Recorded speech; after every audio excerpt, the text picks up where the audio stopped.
Ya, gimana Pak? Assalamualaikum. Prinsip pertama itu yang kita lakukan nggak melanggar hukum tata negara. Prinsip yang kedua, Ya, kita nggak melanggar hukum syariah agama. Yang ketiga, jangan sampai atas perbuatan kita orang lain menderita. Itu kau kemarin itu prinsip untuk apa itu? hidup, hidup negaranya itu kok. Asal apapun yang kita lakukan nggak melanggar hukum tata negara, kan aman kita. Nggak melanggar hukum syariah agama, aman kita. Dan jangan sampai perbuatan kita orang lain menderita. Itu kita mungkin dimuliakan. Dengan Pak siapa? Dengan Pak siapa? Ali, Pak Adi. Ali. Ya, ini kita mendengarkan tausiah bagaimana prinsip suatu hidup. Bahwasannya asalkan tidak melanggar daripada suatu apa yang diaturkan oleh negara, insya Allah kita aman. Ya, Itu prinsip hidup. yang pertama, kedua kita tidak melanggar hukum syariah agama. Yang ketiga, jangan sampai atas perbuatan kita orang lain menderita. Itu nggak boleh. Mudah-mudahan kita itu di mana-mana. Ini dasar hukumnya Pak, dasar pengambilannya.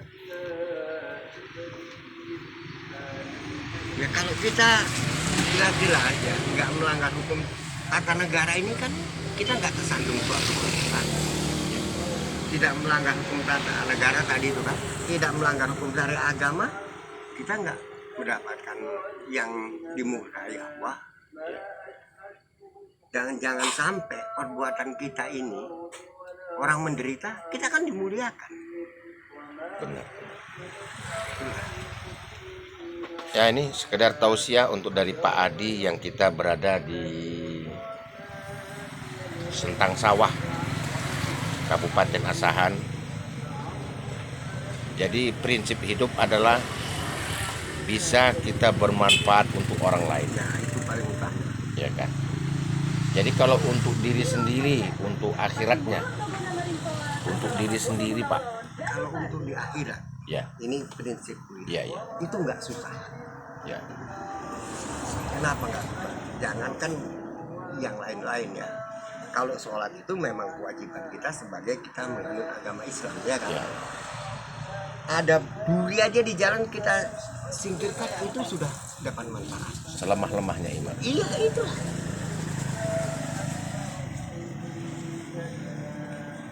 Karena kan orang banyak gini dah.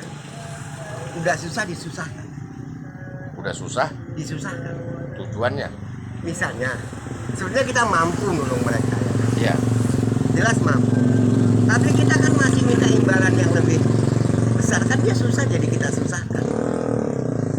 oh, mengajas manfaatkan daripada Iya. kesulitan Kelemahan lain. orang lah. Nah, itu nggak Itu berarti kan menyakiti, merugikan. ya, merugikan, menyakiti itu sama. Jadi prinsip hidup macam mana tadi? Menyakiti,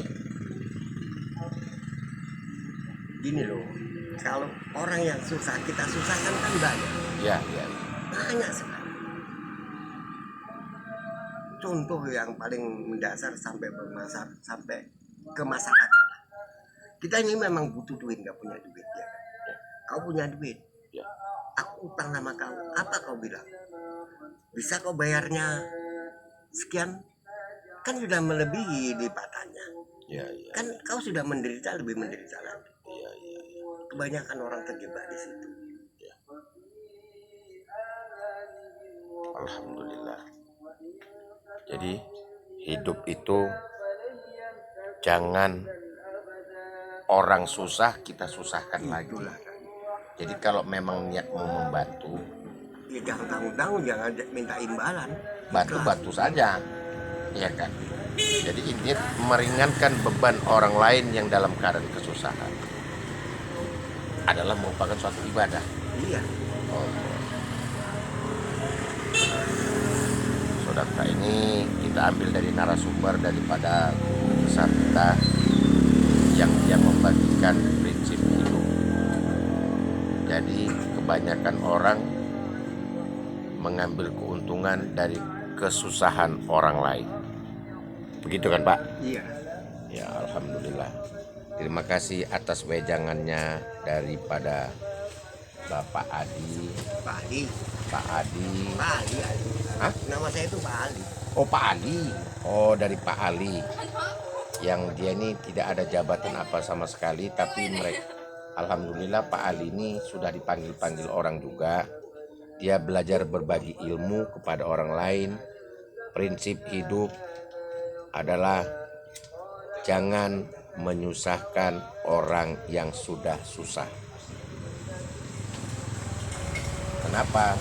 Karena kita menyenangkan orang yang dalam keadaan susah adalah termasuk daripada ibadah. Iya. Jadi orang yang bentuknya dia berbicara, dia mau menyelamatkan orang lain dalam keadaan susah, tapi dia mengajas manfaatkan ataupun mengambil keuntungan dari kesulitan orang yang ada. Sodakta ya Allah. Terima kasih Pak Ali. Insya Allah apa prinsip hidup Bapak ini diambil pun dari agama, belajar sifat ikhlas. Ikhlas ataupun tingkat ikhlas adalah tingkatan awam, tingkatan mukhlisin adalah tingkatan makrifat. Kita gini loh, jangan cerita sampai di akhirat ya. Karena hidup ini kan memang dunia dulu. Di dunia aja, kalau kita nggak bisa mengendalikan nafsu itu orang nggak bakal jadi manusia. Maksudnya? Ya. Semua kan nafsu. Ya. Kita iri nafsu, dengki nafsu, ingin memiliki yang melebihi dari hak kita nafsu. Bukan cerita sahwat, sahwat itu kebutuhan. Takwa kebutuhan, Sahwat, syahwat, kebutuhan. nafsu. Memang tergolong nafsu, tapi nafsu yang membahayakan itu nafsu yang nggak bisa kita kendalikan. Nafsu amaroh. Ya marah, iri, dengki, ingin memiliki yang bukan haknya, itu kan juga nafsu. Jadi untuk pegangan kepada orang untuk ini macam mana harusnya? Harusnya manusia itu bisa mengendalikan nafsunya. Oh, Dia harus menyadari apa yang dia punya, apa yang menjadi hak dia. Kita kebanyakan orang kan yang bukan haknya pun diinginkan, itu kan dia sudah nggak bisa mengendalikan nafsunya.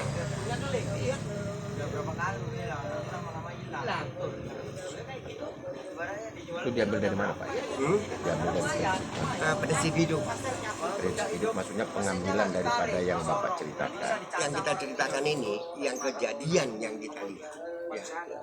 Orang itu katakanlah dia katanya ngerti tentang agama, Ya, ya. dia bilang ahli dalam agama, Ya, ya, ibadahnya juga katanya bisa dijaga. Tapi kalau dia nggak bisa jaga nafsunya itu nggak terjadi, nggak bisa, itu nggak ada guna. Jadi cerita nafsu. Nafsu ini kan memang sudah Allah tetapkan, Iya, memang sudah Allah Iya. hadirkan. iya. Jadi Ya kan cerita mengendalikan nafsu ini nggak semua. Itu mungkin diucapkannya mudah ya. iya. Tapi untuk Pelaksanaan. pengendaliannya, Pelaksanaan. pertama pasti berdasarkan ilmunya. Ya. Itu bohong orang kalau ilmunya nggak sampai ke situ dia bisa ngomong kan gitu. Benar. Apa sih sulitnya ngomong? Ya. Apa sih sulitnya ngomong? Cuman ngomong aja. Iya. Pelaksanaan nggak ada. Nah, itu tadi. Benar. Jadi definisi iman adalah diucapkan dengan lidah. Ya kan Pak? Bagaimana? Kalau definisi iman Nah, diucapkan dengan lidah, ditasdidkan dengan hati, dan dilakukan dengan perbuatan. Begitu juga tentang daripada yang Bapak Ali tadi ngomong, bahwasanya pengomongan itu gampang daripada pelaksanaan. Sama seperti ini sekarang lagi demam-demam kampanye. Iya kan Pak? Lagi demam-demamnya kampanye. Banyak orang musiman. Orang baik musiman itu ya ini, musim-musim ini. Kenapa? Karena dia mau mencari suara, maka dia berbuat baik. berarti dia tidak ikhlas. Begitu dia sudah duduk, dia tidak akan pernah lagi ingat akan masalah kebaikan dia tadi nih. Yang tahunya cuma pribadinya, itulah nafsu juga Pak. Begitu.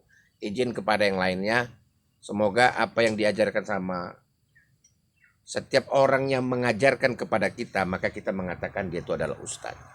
Kenapa dikatakan ustadz? Ustadz itu adalah orang yang memberi ilmu. Jadi jangan pandang orangnya,